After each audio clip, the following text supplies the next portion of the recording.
Now I just make panettone this way, super easy and practical. A chef that taught me how to make it. This recipe uses just a few ingredients.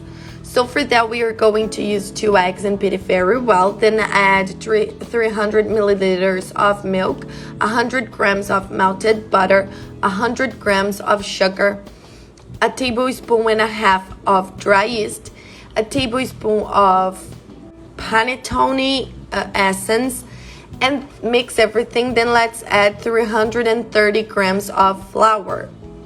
Mix it with the spatula first, but then we are going to use our hands and knead it. Put the flour little by little, don't put too much of it, alright? My dough here is already very smooth. Now let's let it rest until it doubles the size. Here it took 40 minutes. Now let's put it on the counter and cut it into 3 equal parts. If you're gonna sell it, it's interesting to weigh it first, alright? So all the parts can be equal. With this amount of dough, we can make 3 panettones.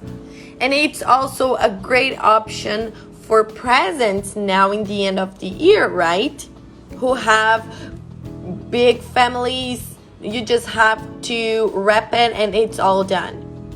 Now let's open it with the roll, and then we're going to brush some butter in it and start to put the filling. I'm using here crystallized fruits, but you can use the chocolate ones. I also made some chocolate ones.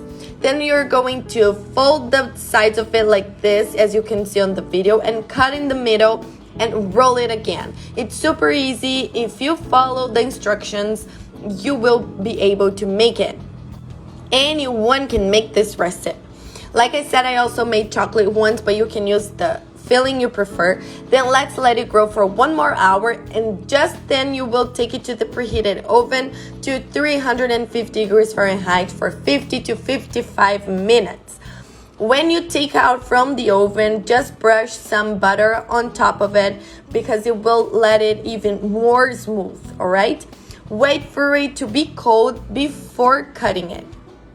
And just take a look at this wonder, guys. Seriously, this really smells like Christmas. You have to make it at your house because it's super simple, easy to make, super delicious, and everybody's gonna love it.